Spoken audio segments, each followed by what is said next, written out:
Please welcome to the stage, all the way from the Turks and Caicos Islands of the Caribbean, Edmeades.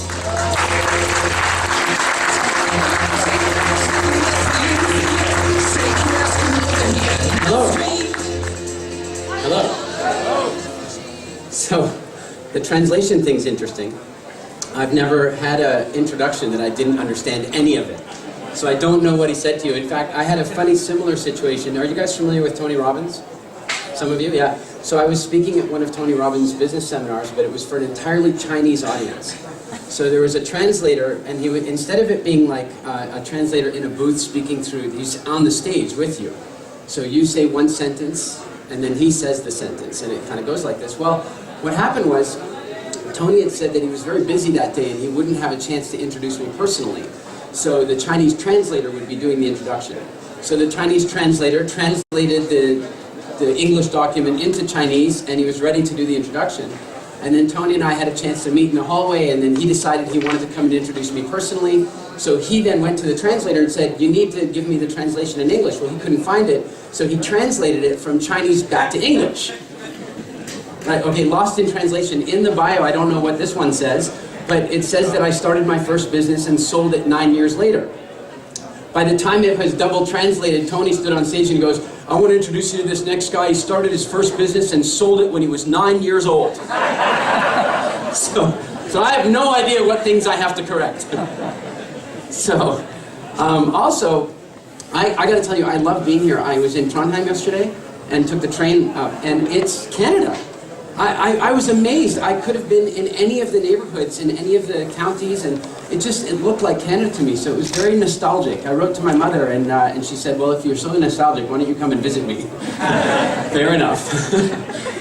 So, wow, there's so many things that I want to be able to talk to you guys about, and luckily I get 2 chances, because I'm going to be here again tomorrow doing another presentation. The first thing I want to talk to you about is why I do what I do, because I'm not really a speaker, a traditional speaker.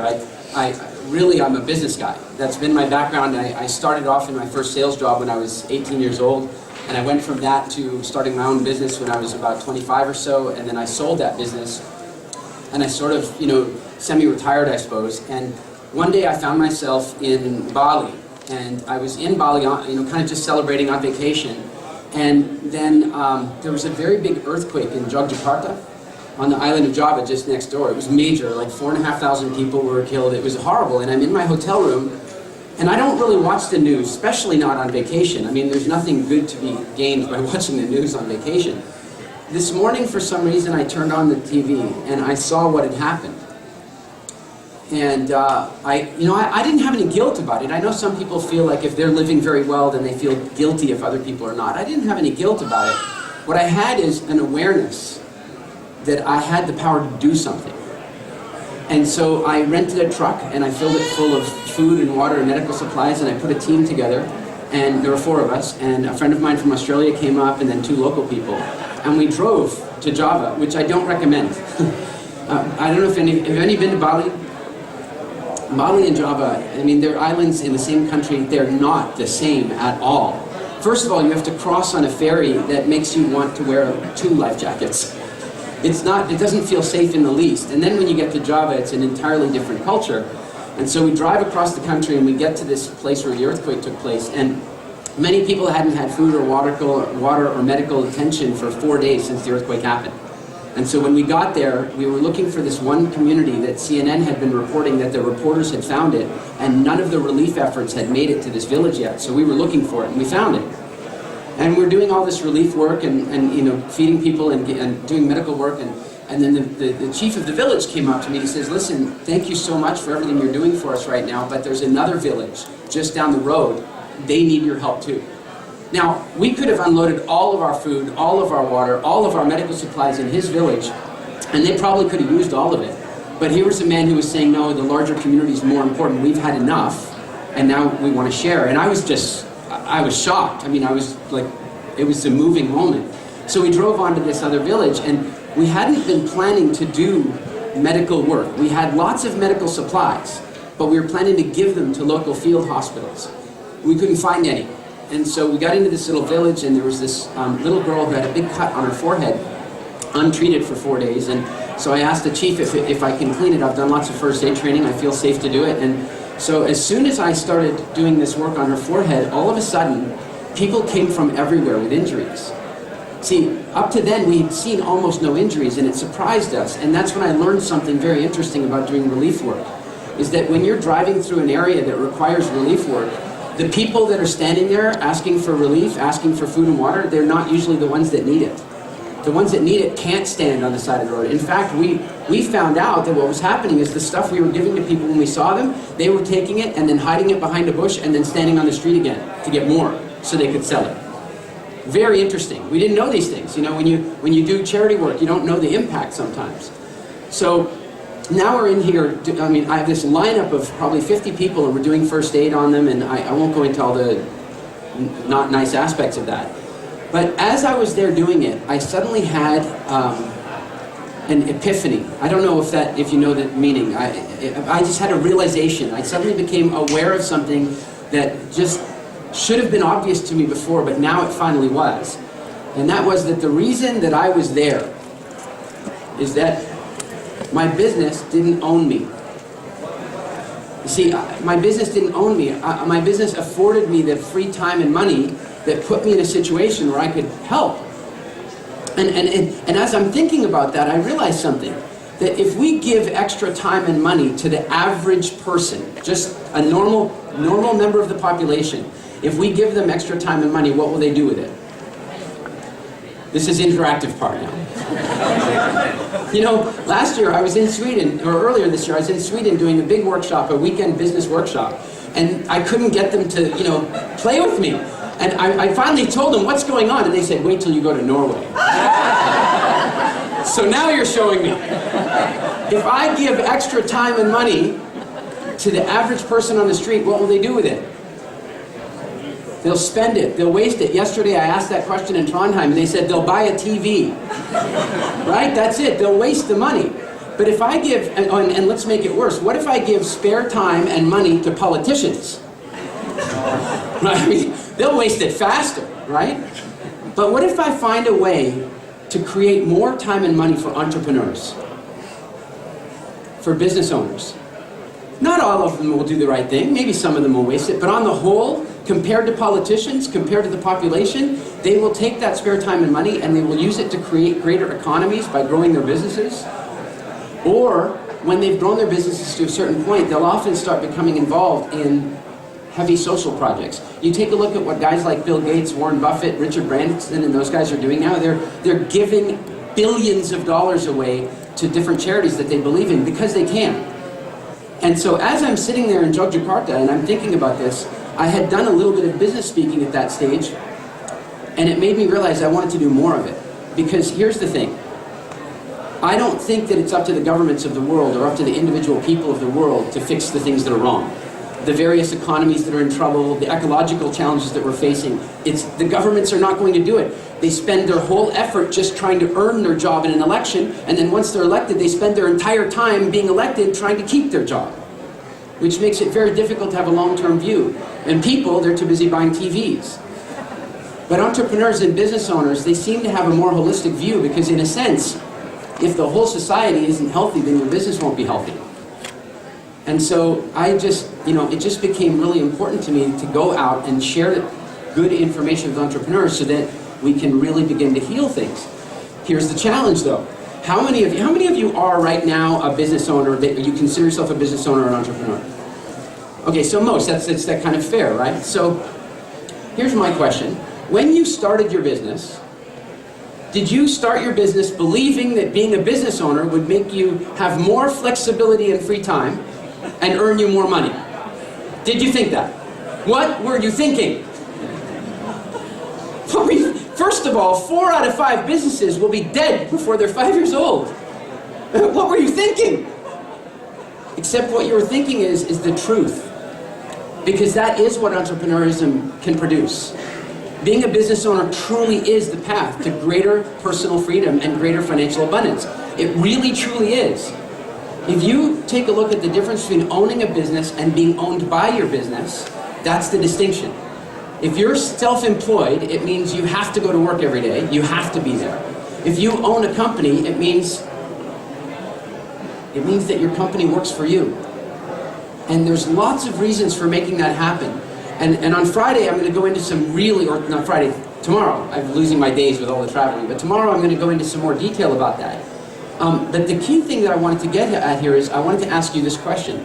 What are the main two things that people need more of in their business in order to create success? What are they? Passion. Passion is actually a good answer, not what I'm looking for, but they absolutely need to have passion. What else? I heard one, time. Oh, and money. Time and money, right? The two big objections, the two big problems, the two big everything. And so what I wanted to do is break my two talks up in one about money and the other one about time. So I want to show you a marketing paradigm today that will show you a vastly improved way to attract new business. Does this sound good? We don't have to do it. It does sound good? All right. Thank you. You've been to California, haven't you? And then on Friday, I'm going to talk about some specific steps that people can take to really, or tomorrow, thank you. I'm going to do it again on Friday just for fun. Tomorrow I'm going to talk about some very specific steps that you can take to move from a self-employed structure of your business to a business ownership structure. But I want to start today with revenue.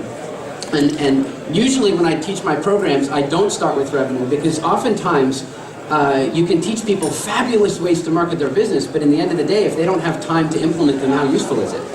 So I usually start with, let's fix some of the fundamental things that are challenged, and then we can work on how to double sales.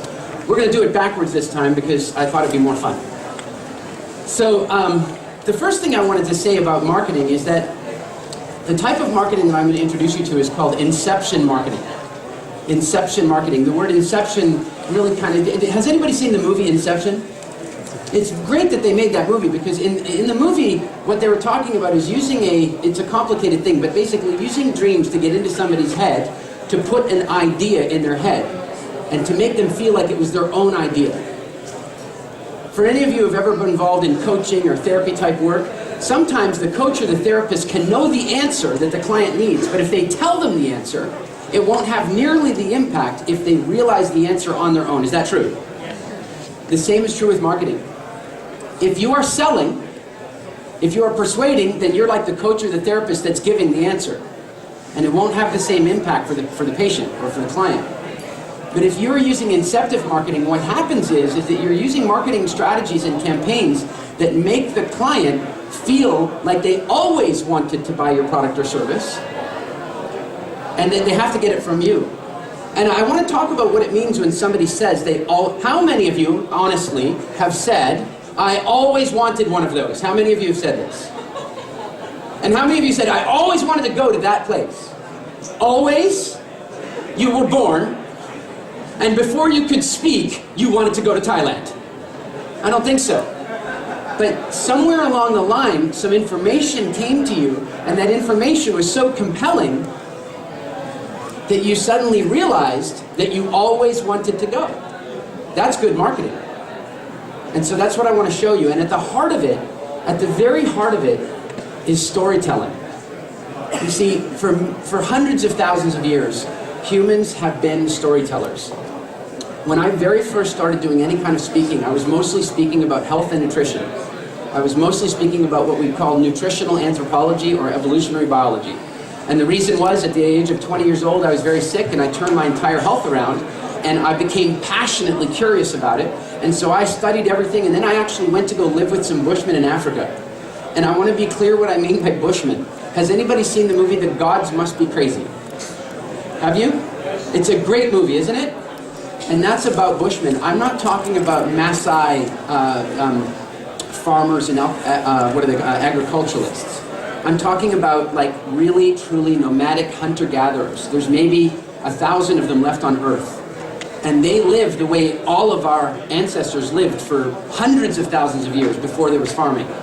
And so I wanted to go and spend some time with them because I thought I might be able to learn some things about human history that might teach me about health. And it was fascinating. But what we didn't know is they were going to teach us about way more than health. They were going to teach us about way more than health. Here's a little tip about branding. Branding and logos. How important is this, branding and logos? How important? It is very important. I heard a business guru not 2 weeks ago on Facebook in a video say, you have to get this right, this right, this right, and your logo only has to appeal to you. He said, don't, at the end of the day, design the logo. It doesn't really matter. It just has to appeal to you. This is like a business guru, he says this. And I, of course, because I had spent this time with the Bushmen and understood what a logo really was, I knew how wrong he was. Let me tell you what a logo is, or let me ask you. Would it be useful if you were living in nature where there's no fridge, no store, nowhere to go get food, you have to know where to find it? Would it be useful for you to be able to recognize trees that produce fruit, even when they don't have the fruit on them? Would that be useful? Sure it would. Absolutely it would, because you know that later when the fruit is in season, your mind can say, ah yes, there's one over by the river, and there's another one just near the village, and so you know that you can go get it. How do you know? I live now, my bio says Turks and Caicos. I just recently moved to the Dominican Republic. We drive around, and I'm driving my wife crazy because I go, papaya tree, mango tree, papaya tree, mango tree. And she's like, how do you know? There's no papaya, there's no mango. So how do I know? How do I know? Recognize the view. Yes, observation. What am I observing? What am I seeing that's telling me what kind of tree it is? Flowers, possibly, yes. What else? Shape. The shape of the leaves. The shape of the leaves. You see, there's a part of your brain that's designed to memorize symbolic patterns like that so that you know which trees are food and which ones are dangerous. It's built into your brain. If you've ever heard, there was a scientific study done some years ago where they said that London cab drivers have the largest hippocampus, the largest brains really in the world. And the reason is that to become a cab driver in London, you have to have something they call the knowledge. The knowledge is you have to know where every street, every pub, every hotel is. You can't use a GPS. So you have to study, study, study, and write exams to become a cab driver. So consequently, they send a lot of blood flow to that part of their brain. That part of the brain evolved to keep track of ripening fruit trees, migrating herds, and all that sort of stuff, and water sources. So now, where this gets pretty interesting is if you walk up to a tree and you take a piece of fruit from that tree and it makes you sick, will you ever eat from a fruit from a tree with the same leaf pattern ever again? No.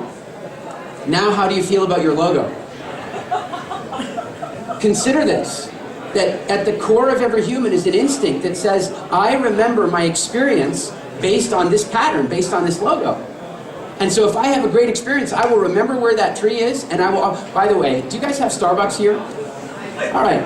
So I don't really do the caffeine thing. There was a short time in my life when I did, and I noticed that I never knew where any Starbucks were, and then somebody introduced me to a particular drink, so I started drinking it, and then somebody asked me for directions in London. They said, can you tell me how to get to Holborn Station? I said, yes, I can tell you. Go down here, you'll see a Starbucks. Turn right, you'll pass 2 Starbucks, and then you'll go left, and then right across the street from the Starbucks is the station. Now, before I was drinking that drink, I never knew where the Starbucks were. And I've never been to any of those Starbucks. But once my brain knew to pay attention for that leaf pattern, it cataloged them. It stored them in that part of my brain. When you provide great customer service, when you really take care of people, they store that feeling to your logo. On the other hand, if they eat the fruit from your tree and it makes them sick, then they will never eat from that tree again, or it will be very difficult to get them to come back to that tree. Does that make sense? Does it? So I told, in Norway, I told the Norwegians what the people in Sweden had said, and then the Norwegians said to me, wait till you go to Finland.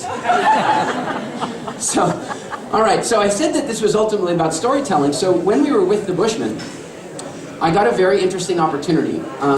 The first thing was we were sitting around the fire with them at night. Now I want you to imagine, like, this is like being in a time machine. You go back in time, 300,000 years, sit around a fire with a bunch of Bushmen who, when they speak, they use these little percussion sounds, like clicky sounds. Beautiful. It's a fantastic language. And they're talking like crazy. They're just talking. So I said to the translator, what are they talking about? And he says, oh, they're telling stories. I said, oh, that makes sense. They're very animated. It seems like they're telling stories. I said, what are the stories about? He said, they're about famous hunting trips and big storms and battles and the conquest of, well, all kinds of different things. It was men around the fire. and And he said, but here's what's interesting about the stories. They're all about extremes. It's always about the biggest, the fastest, the most amazing, the most dangerous, the most beautiful. It's always about extremes. So I started thinking about that, and I thought, it's true. Have you ever had a friend come to you and say, yeah, I just got back from vacation, and you say, how did the vacation go? And you go, well, they say to you, it was average. There was an average lineup at the airport, and we had average service on the plane, and mediocre food, and the hotel was okay. Have you ever heard somebody do that? They won't do that. They want to tell you about the longest lineup they've ever had, the worst turbulence, the most incredible resort. Talk about. In fact, if somebody did have an average vacation, then they'll say to you, I had the most average vacation. We like to talk in extremes. That's what it triggers emotions in us. So we recognize that this works from a marketing perspective. So I want to try an experiment. Are you guys okay with an experiment? I don't know if you're here even. You're okay with an experiment? How many of you run or jog for fitness? Quite a few, okay. So I'm curious, right now, how many of you are currently contemplating or thinking about getting new running shoes? Because your shoes are worn out, you're thinking about new shoes. How many? So it looks like, I would say about 3%. That sounds about right. Okay, so here's the story I want to tell you. After a small archery competition with the Bushmen that somehow, by some fluke, I won. I got 2 of my arrows into the target, and each of the Bushmen only got 1. I don't know how, it was luck more than anything. But they invited me to go hunting with them. Guys, again, I've been fascinated by Africa. I was born in South Africa, and I've done so much wildlife photography. I've spent so much time in the bush in Africa. It's the place I feel most at home. And now these Bushmen are offering me the chance to go in a time machine and go hunting Stone Age style. There's only one answer to that. Yes, I will be there. And so we go hunting, and I'm ready. They didn't give me an arrow, though, this time. I was just there to watch. But we go hunting, and they start running. And when they're hunting, they move quite quickly. It's a light jogging. They're running through the bush, and they're running along. And they run, and they're very quiet. You don't hear anything. What about me? I sound like a wounded troop of elephants, right? They're running along like this, and I'm like... And I suddenly think, these poor guys, they're never going to eat if I'm here. And let me tell you that on the average day, Bushmen starve a little bit. The way humans evolved was actually to live a slight calorie deficit every day. And then to binge when you kill something, or binge when the fruit's in season. The rest of the time, you're just slightly starving every day. That's how they live. You should see how muscular they are. You compare to the Maasai. The Maasai are, just huge and overweight. The Bushmen are lean and sinewy and full of muscle because they live right. But, so, if I'm hunting with them and they starve a little every day, they're going to starve a lot today. And I don't want that to happen. So I remember something that I'd learned from Tony Robbins and studying NLP. And that was that if somebody else is getting a result that you want, model them. Right? If somebody else is getting the result you want, model them. So I thought, well, they're running very quietly. What do I need to do to run very quietly? So I start looking at the way they run. And I noticed something. That when they run, they land on the fronts of their feet. So it's very quiet. And I thought about that. When you were a child and you wanted to sneak to where the cookies were, you did it on the fronts of your feet. In Canada, we call it running on your tiptoes. Right? So you run quietly. I also noticed that when I switched to running to the front of my feet, that I was able to pick, you're able to kind of pick your spots better, so you don't kick so many rocks and snap so many twigs. And all of a sudden, I'm running very quietly. In fact, one of the Bushmen had to turn around and see if I was still there. It was working. Now, after about 2 hours of this, I figured we've run about 15K. I'm fit enough to run 15K, except I have a problem, and that is that I have what's called a bad knee. That's what I was told. You have a bad knee. I ran the London Marathon, and my knee gave me so much trouble that I barely finished. It was so painful. I finished in good time, but pain. And so I'd given up running completely, and here I am running along with the Bushmen, and my bad knee, not hurting at all, giving me no trouble. And the only thing that's changed is that I'm running like a Bushman. And so I start thinking about the body mechanics. I'm just like that. I'm always asking, how does this work? How does this work? So I said, what's going on with the body mechanics? And I started thinking, and I realized that if I'm landing on the fronts of my feet, then the shock is all being absorbed by soft tissue, ligaments, muscles, right? So when you land on the fronts of your feet, it's all the soft tissues that are absorbing the shock. If you land on your heel, what is absorbing the shock? Your bones. So you land on your heel, and it goes up through your bones into the hip, right, all the way to the neck. So your bones become shock absorption, which, can you imagine driving your car with no springs? How long would it last? I mean, first of all, it'd be very uncomfortable for you, and it would be extremely bad for the car. So now what running shoe companies have done is figured out that they can put really thick padding, air and gel and stuff inside the heel of your running shoe so that it absorbs the shock. It doesn't absorb the shock, it makes it not hurt your heel. So your bones can absorb the rest of the shock. So in other words, here's a question. In boxing, what is more dangerous for brain damage? Boxing with gloves or boxing barefisted? Does anybody know the answer? Gloves. Gloves is far more dangerous. Gloves are far more dangerous. The reason is that with gloves we can fight 15 rounds. We can beat the hell out of each other for 15 rounds and your head is getting knocked around the entire time. With bare fists, you get punched 4 or 5 times with the bare fist, the fight's not long lasting. You only take those punches. It's over. So they're much shorter fights. When you run with really thick running shoes on your heel, you can run for miles on your heel, something you would never be able to do barefoot. You could never run, and if you try it, honestly, on a hardwood floor, on a sidewalk, try running your normal style, bare feet. It will hurt so badly you'll stop after 2 steps. So running shoe companies have created a way that it doesn't hurt, but the problem with that is that it starts hurting our limbs. I remember hearing a guy from California, he said, if you took your car to the shop and one tire wore out faster than the other tire, what would you assume about that tire? So what would you assume? What would you assume? Why did one tire wear out faster than the other one? Wrong balance. Your car's not balanced properly. But with humans, one knee wears out faster than the other one. What do we assume? Bad knee. What if it was bad balance? What if it was a bad running strategy? What if it was bad running shoes? And so, you know, have you ever seen these ridiculous looking 5-finger running shoes? You know the ones? Silly, right? Well, I decided I've got to try them because I need to run barefoot. And so I go to the shop, I wait till nobody else is in the shop, and I try them on, and I decide I'm going to try them, and the woman says to me, take it easy, don't run too far your first time. I'm pretty fit. I mean, I climb Kilimanjaro on a regular basis. I can run. Don't worry, I'll be fine. She goes, no, it's not your fitness. Believe me, just take it easy. So the first day out, I ask her for a park where nobody goes. I don't want anybody to see me wearing these shoes. And I go to the park and I do a 6-mile or 10K run, and I'm fine, and my knee doesn't hurt. And the next day, my muscles in my legs were so sore, but not muscles that I've ever known about before, new muscles. There's a muscle along the front here that you do not use when you land on your heel. You don't use it. And now I ran out for 6 miles, it's hurting. There are these muscles that run up the side of your Achilles tendon. You wonder why kids in sports today snap their Achilles tendons? It's because they land on their heels all the time, and if you land on the front, you build those muscles. If you don't, you don't, so there's no support for the tendon.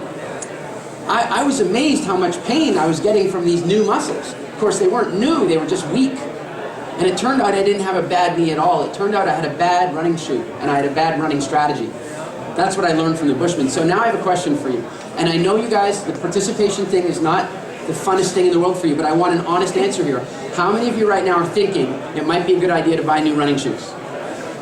How many? Okay, so I'm going to go that it's like about 20%, and I should double that, because some of you are just not raising, or no. But here's why I did this. I want to show you what's going on. Most of you and most companies in the world, when they create their marketing campaigns, who are they trying to appeal to?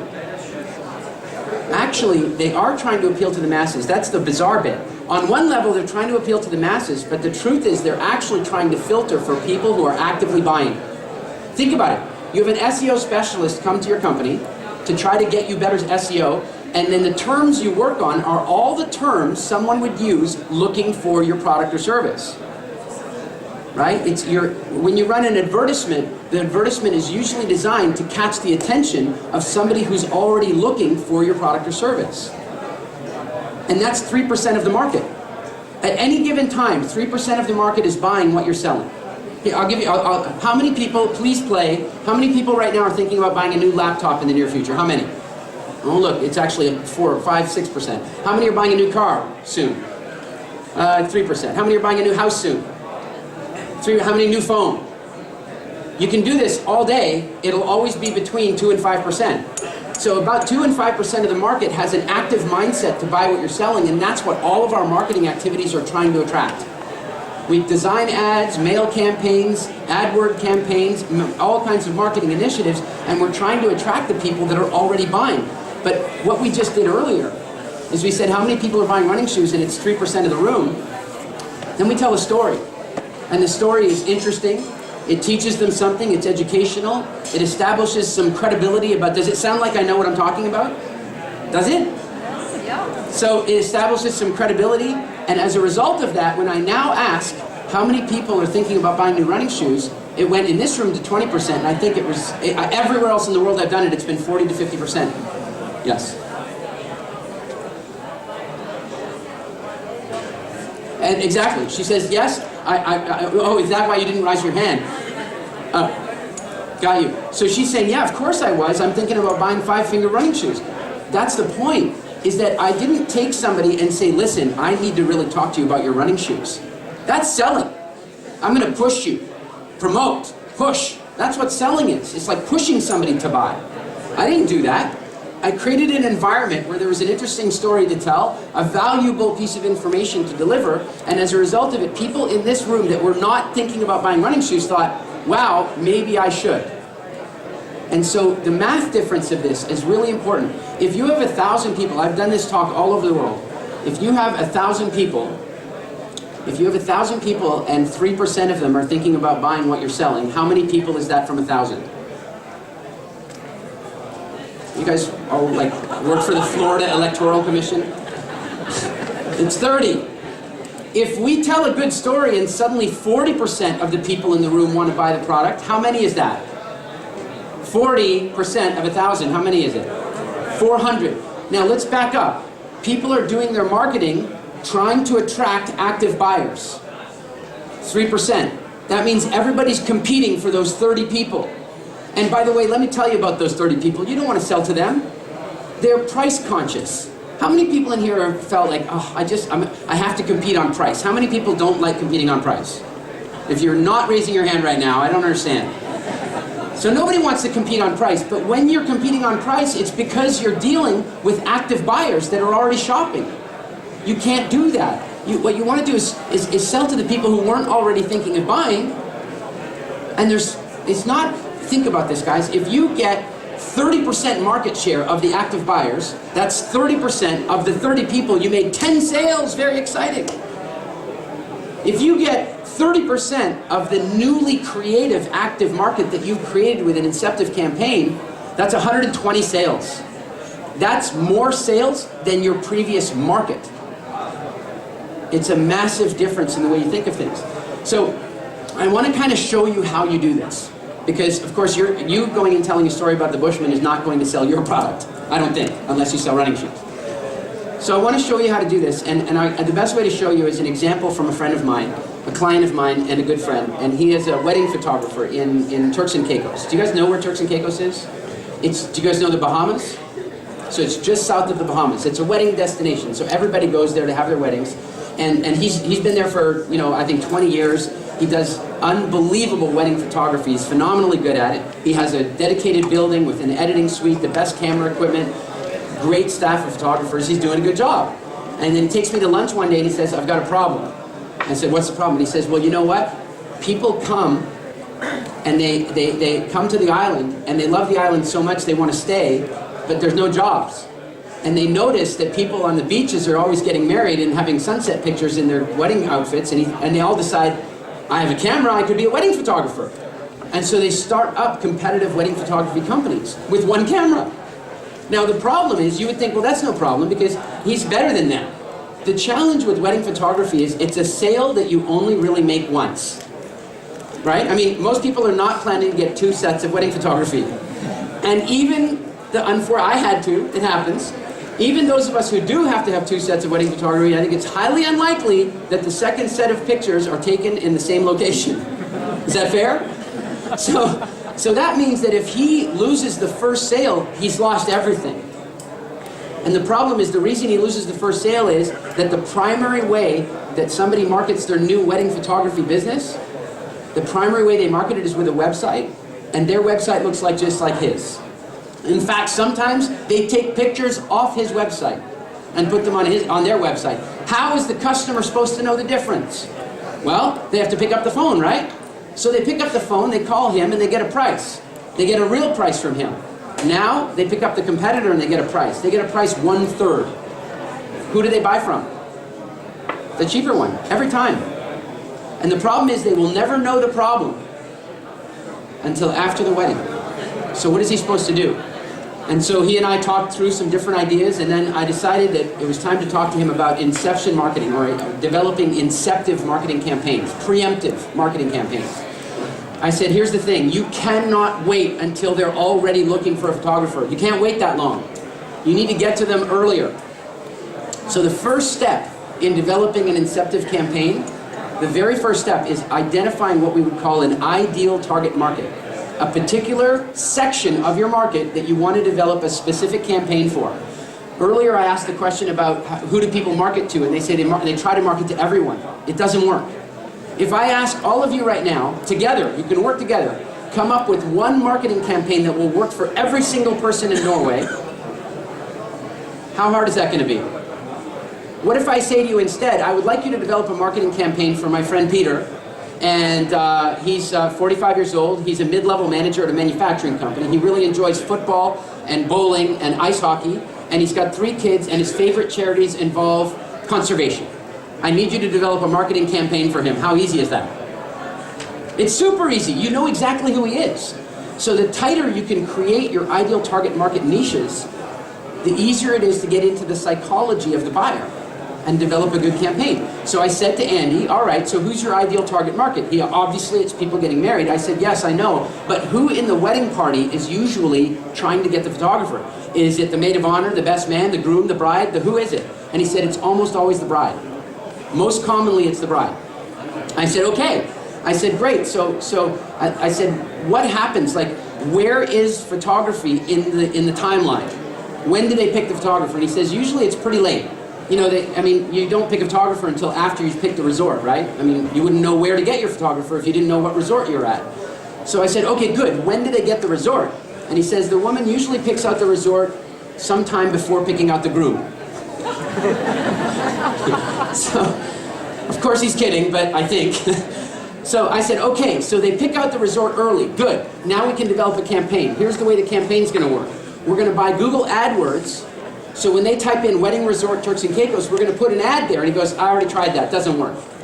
I said, your ad said, what did your ad say? He said, well, it said, you know, beautiful wedding pictures, 20% off, special offer. He says, we tried everything, all the normal stuff. I said, there's the problem. Normal stuff. Normal stuff doesn't work. We have to go deeper. You see, the challenge is that today we are so bombarded by sales messages that we figured out how to turn them off. 15 years ago, it took 4 impressions, 4 times that your logo or your brand, if somebody saw it 4 times, they'd remember it. Today, studies have shown it takes 16. So that means you as a business owner have to spend 400% more money to get the same market share. And that's because we've learned. How many of you have had this experience? You suddenly decide one day, I'm going to buy a new car, and that car now is everywhere. How many of you had that? Where were they before? They were always there, but there's a part of your brain that controls what you pay attention to. It controls what you pay attention to, and it decides based on what's important to you. For example, some of you don't even hear all those people right now, but now you do. Right? Because you filter out what's unimportant. And so people have learned to filter out sales messages. They don't hear them anymore. They fast forward over the commercials, they ignore them. And so the challenge is if he puts a normal sales message up, they're looking for a resort, they're thinking about resorts, and now there's an ad that says 20% off wedding photography, nobody's even going to see it. That's why it didn't work. I said we need to get into the mind of your ideal target market. We need to know what's important to her. I said, so what's important to her? And we started talking about it. And then a few things, we kind of realized a few things. Here's an interesting question. So I understand, you know, this far north in Europe that we're not allowed to talk about differences between the sexes. Is this true? Do you guys know John Gray, Mars Venus? He came up here and got in all kinds of trouble. He's a friend of mine and he got in all kinds of trouble. So I don't want to get into that debate. I just have a question I want to ask the audience. First, I want to ask the women. How old were you when you first visualized your wedding? Just some numbers. How old?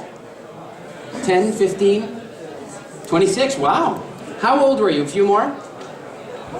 40? Wow, interesting. You're just playing, aren't you? Really? All right. So 10, 15, 26, 40. I have asked this question all over the world, and the 26 and 40 are the oldest I've ever got for that answer. The answers are usually between 4 and 15. Between 4 and 15 years old. And why? Well, because every fairy tale, how does the fairy tale end? They got married and they lived happily ever after.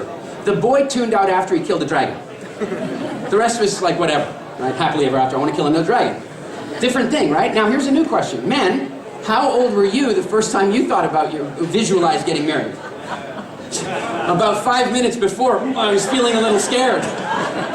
It's a different psychology. So now that we know that there's a difference in the psychology, now we can say what's important to her. Well, when you consider that there's a good chance that from the age of 10 years old, she's been visualizing some form of it, and while there may have been unicorns at the original version, she doesn't need those anymore, but she wants it to be perfect.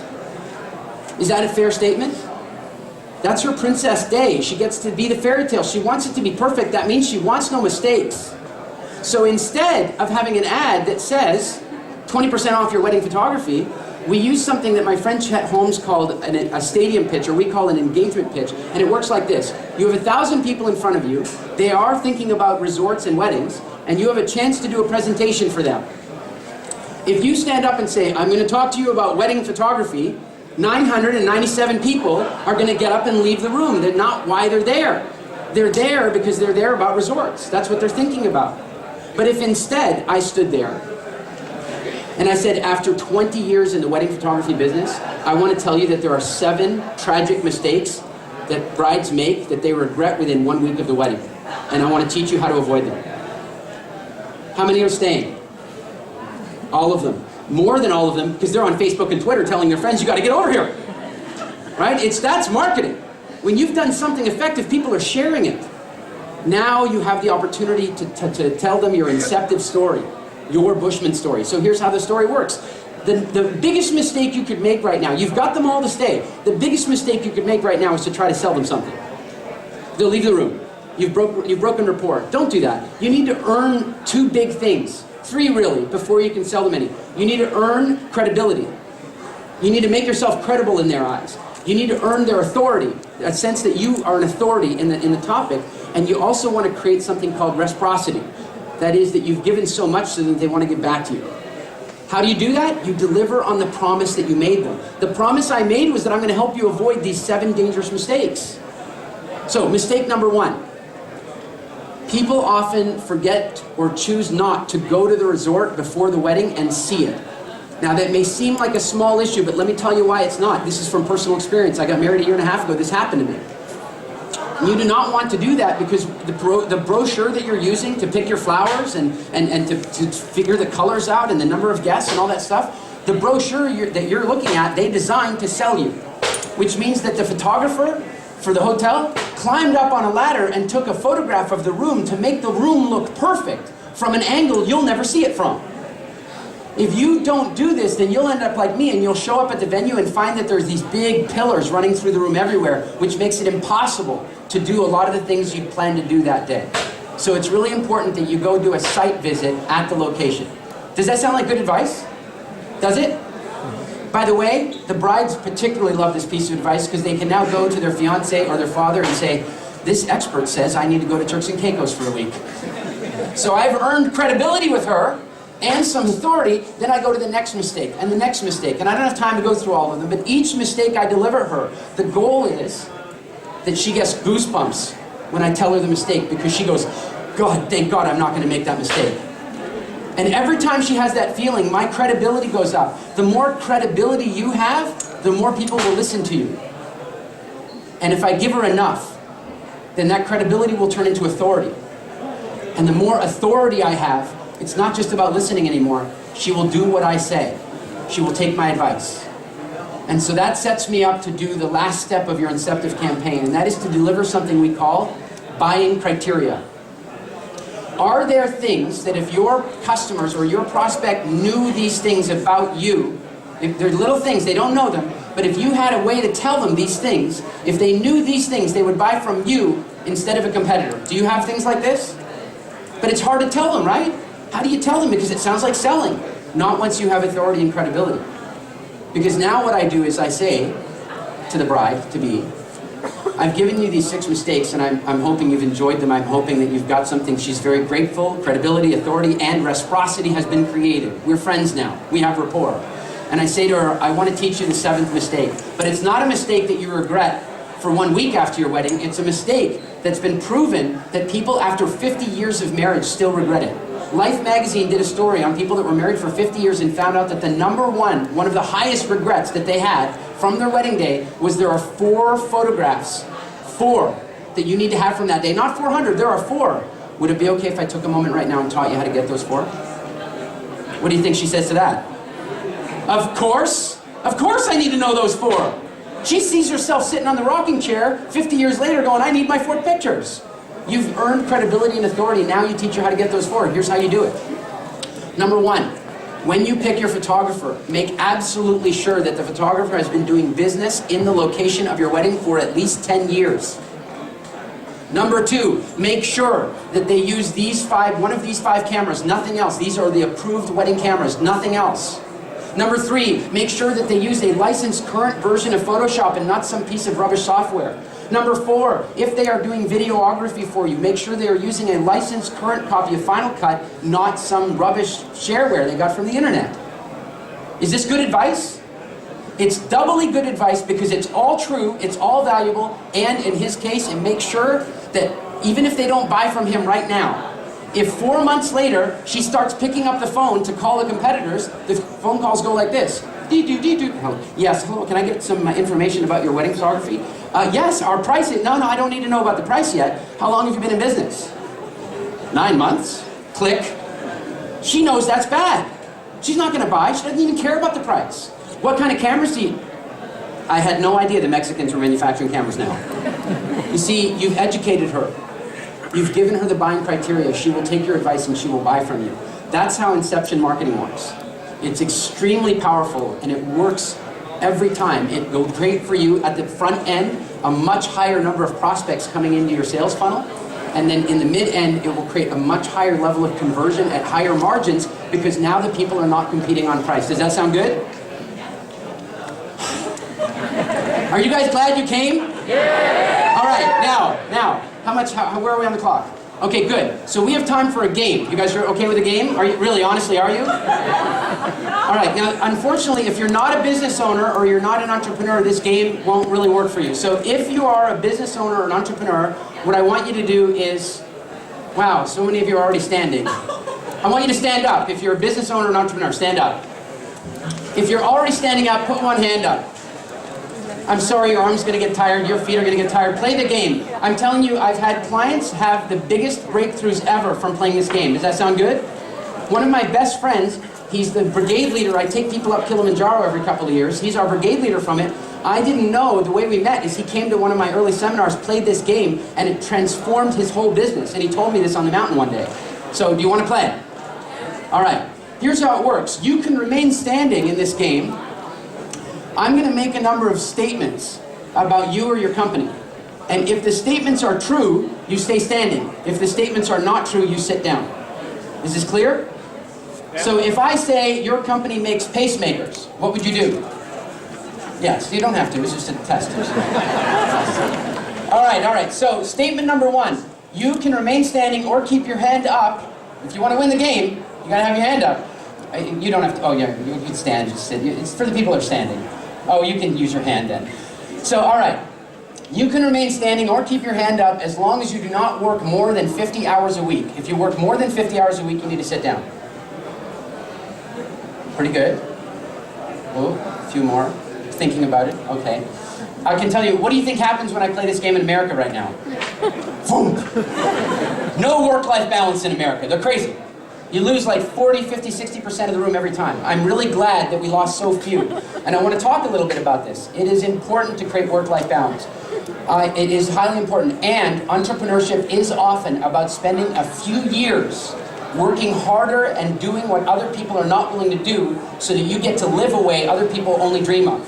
And so sometimes in those early years, you are working more than 50 hours. Here's the problem. It gets addictive. And so the earliest you can in your business, you break the habit. As soon as you can, you break the habit, because there'll come a day one day where you don't need to be doing it anymore and you're stuck and you're doing it anyway.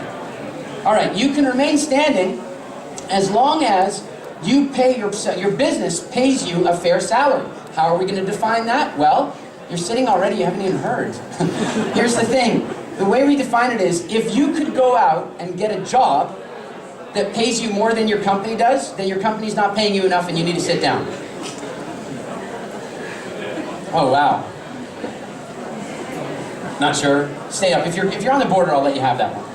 Wow, so that was a big clearance here. So I want to address this real quick. Here's a very important thing. There are two reasons that people don't pay themselves out of their company very well. Two. Anybody know what they are?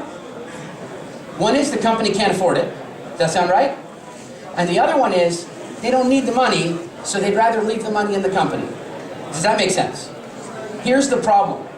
If it's the first one, fair enough. Work hard, get yourself to a place where it can pay you properly. But if it's the second one, that's dangerous. Here's why it's dangerous. If you should be paying yourself, and I'm going to have to use dollars because I can't, this kroner thing, I can't do it. Wait a minute, yes I can. If you should be paying yourself 600,000 kroner a year, which would be about $100,000, right? If you should be doing that, but you're only paying yourself 300,000, right? Two problems. One, your company will get used to the budget. It will get used to that amount of money. Notice that when you earn a little more, you suddenly find a way to spend it, and you won't let yourself earn less, right? So you get used to it. Your company's the same way. So if you don't pay yourself properly, your company will get used to that salary range. Now one day, when you go to replace yourself, your company can't afford to replace you because you were working at a subsidy. Problem number two, one day you want to get some investors or you want to sell your company. You've been you've been overstating the profitability of your company for years. The reason you've been overstating the profitability of your company is that if you're underpaying yourself, you're showing higher profits than you're really making. And so they will retroactively downgrade the value of your company because you weren't paying yourself properly. So what you can do is pay yourself properly and reinvest in the business if you want. Your company must get used to paying you properly. Those of you who are standing, I'm glad you're standing. Look at this, they're still standing. All right, and hands up, still around. All right, now here's we go. No, we're not done, we're not done. Now, you can remain standing as long as you take the requisite number of vacation days that are required by an employee every year. So here it's 5 weeks. If you take 5 weeks of vacation, you can stay standing. But I want to define vacation. It means no Crackberry, no iPhone, no internet. It's oh, he's out. It means real oh no. You guys are just as bad as the Americans, it turns out. Just kidding. So, all right, so you guys are taking proper 5 weeks vacation. Good. And you guys too? It's all good? All right, new one. You've just learned about a trip. It's a trip you've always wanted to go on. You remember I said always. You always wanted to go on this trip. The problem is it's 2 weeks. It leaves tomorrow at 6 a.m. We're all leaving together. You will not be able to take any electronic devices with you. If your company would continue to run smoothly for the 2 weeks, you can stay standing. If your company would struggle, you need to sit. Thank you for that honest show of sitting when he's hanging out. Very good. So we still have some standing. Good, good. So now, by the way, can we have a hand for everybody who's still standing? This is outstanding. So now, it's not a 2-week trip. It's a 1-year trip. Wait, don't sit yet. Hear the rules. It's not impossible. You don't have to leave tomorrow. We're going to leave in a week. So you have a week to kind of get things prepped and ready. And you won't be without internet the whole time. Every Friday, for 30 minutes, you will be able to call the office. Now, if in those circumstances, your company would, first of all, continue to run smoothly, and secondly, grow as if you were there, then you stay standing. If not, you need to sit. I was hoping for one. Well, again, big hand for the last three. And now here's the big lesson from this game. I really want you to hear this, because usually in a crowd of this size, I would expect 1 or 2 or 3 that are still there. It happens quite a lot. And maybe I made the rules a little too tough today.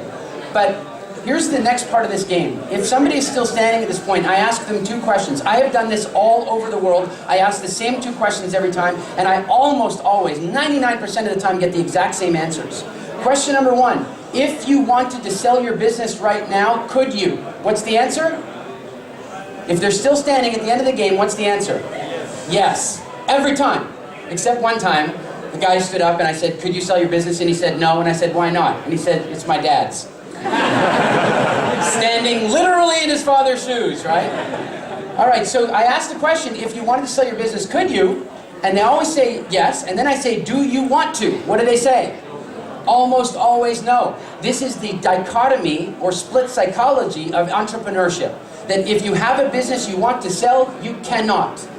If you have a business that you can sell, you don't want to.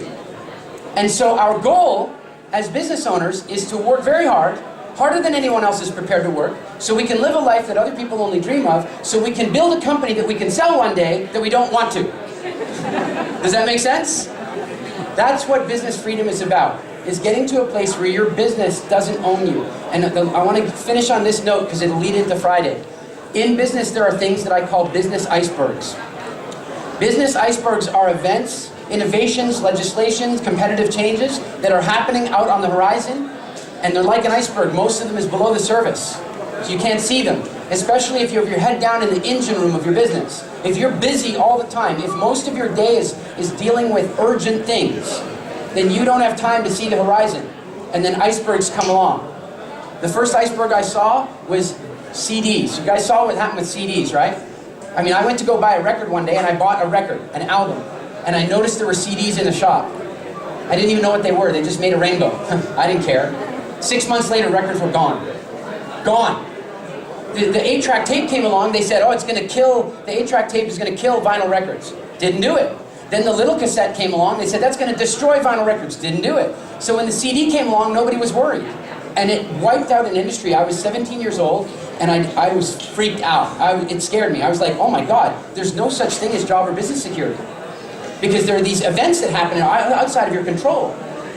And so my job as a business owner and as a consultant to businesses is to stand on the deck and get business owners standing on the deck to watch for business icebergs. Because first of all, they can destroy an industry. Certainly they can destroy a business. And secondly, and this is the note I want to leave you on, they are also sometimes the very biggest opportunities you will ever face. Richard Branson was approached. You guys know Richard Branson? Virgin? He was approached by some gentleman that came up to him and said, you can make a little black box and put things on them called MP3s. And that way you can store 1,000 songs on a little black box. You're in the music industry, does that sound interesting? And he's like, yeah, I'm not really interested. Seriously? They didn't have WTF back then, but now? I mean, honestly, he wasn't interested, and here's what's going on. At that time, he was so focused on his airline, so focused on the business, that he didn't take that time to think and see it for what it was. Had he seen it for what it was, we would not be listening to iPhones and iPods, we'd be listening to Virgin phones and Virgin pods. It would have been a completely different world. In business, the biggest threats that you face are also sometimes your biggest opportunities. In order for you to see them with enough notice, you need to start to move your life so that a high percentage of your day is focused on the important, not on the urgent, so that you begin to move toward business freedom. Then you can really start to roll out incentive marketing campaigns. You see, because you have time to do it. Doubling revenue is easy when you've got the time. It's hard when you're struggling all the time. I'm going to finish even more of this on Friday, but I've got like 3 minutes, so if there's any, you guys, I'm sure you have no questions, because I'm not even sure you're here, but if there are any questions, I'll take a couple right now before I say goodbye, and then of course I'll see you again all on Friday. Any questions? Yes, sir. Hello, Robin. Comment on the following.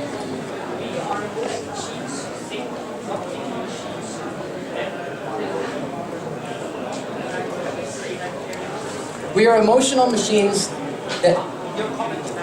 Yeah, he's talking about something I said about emotion, emotional management. I'm going to address it a different way.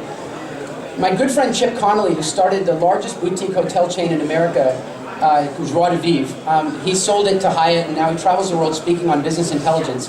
And he says that the CEO of a company, the CEO, that should really stand for Chief Emotional Officer, Chief Emotions Officer. And here's why. Your employees, your customers, your suppliers, your investors, your partners, everybody in your life is looking to you for the emotional example. If they want certainty about their job, they want certainty that you're going to pay them, they want certainty you're going to deliver the product, they want certainty from you. And so as the emotional leadership, as the emotional leader of your company, let's say something happens in your personal life and it creates a little uncertainty for you. Now, which of these is uncertainty? First or second? So if you walk into work and you've kind of got this energy about you, even if you're putting a face on, can people still tell? Sure they can. So if you're kind of feeling a little uncertain, what are your employees feeling? Uncertain. And when they are uncertain, they cannot sell. When they are uncertain, they start looking for another job. Your job as the leader of your business is to lead the emotions of your customers, of your suppliers, of your investors. It's to provide a solid emotional example. That means if you are having a bad day, don't go to work until you've got it handled. Honest to goodness. Get it handled. Don't think you can put a face on, they'll see through it. And if you think, well, it'll only affect them for a day, rubbish. I have a very good client, they're called Inc. Global. They're the largest publisher of in-flight magazines in the world. Fabulous company. We took their leadership team up Kilimanjaro last year. Wonderful people. I learned that Simon Leslie, one of the founders of the company, typical British business owner, very typical British business owner. And he was going to work like a typical Brit, no smiling. Like you just normal guy coming to work every day. And one day he decided to make a change. He said, I'm going to be happy and cheerful for every day from now on, or else I'm not coming. And so he made the change, and for 2 years, when I met him, for 2 years, every day, he'd been walking into work with a cheerful, positive attitude. Every day. And when we met his leadership team to take them up Kilimanjaro, I asked them about it. I said, how do you feel about it?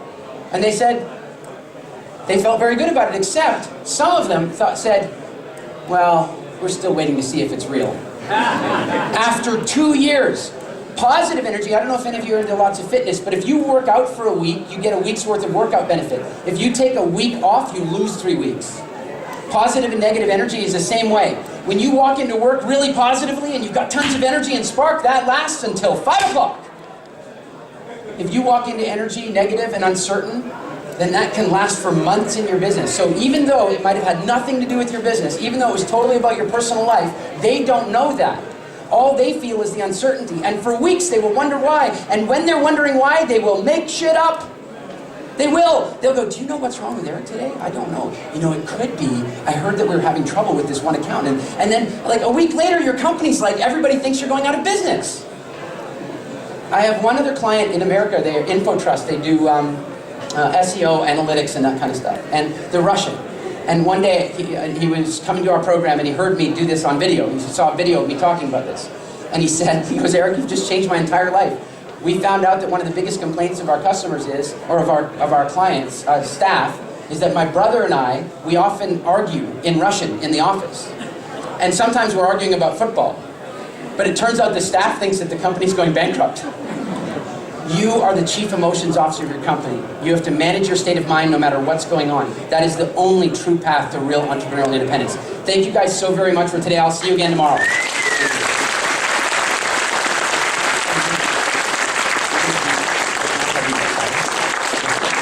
So one last thing, guys. You know, I told you that story about Jakarta. And so I've been involved in doing projects in the third world and relief projects, and it's a big deal to me. And frankly, if I hadn't been booked to do a tour of Norway, I would have been on a plane to the Philippines with what happened there. And so Peter Eric from Elevate and I were talking about it, saying, well, I'm here, so I can't be there right now. What can we do? And so on Friday, I'm here doing a tour in all kinds of cities, but on Friday we're doing one special event. It's the same event we're doing in other cities and charging money for, but on Friday we're doing an event just for people from the fair. And it's purely to raise money for the Philippines. Every single dollar of ticket sales will go to the Philippines. Elevate is donating the room, so there's no cost to the event. I'm donating my time. It's the Business Freedom Workshop. I'm going to go into the things that I've shared with you today into much more detail to really show you how to do it in your company and the stuff we're going to do tomorrow. It's going to be super, super powerful. I think we're asking for a minimum donation of 300 kroner. And I'm telling you right now, I've run that program for people and it's completely changed their business life. If you've got 300 kroner worth of value from being here just now, then come and see me on Friday. Elevate's at the back. Thank you again. It's been great to see you guys. Thank you. can also hear Erik again here tomorrow, 5:30 p.m. He will be at the stage. Thank you so much.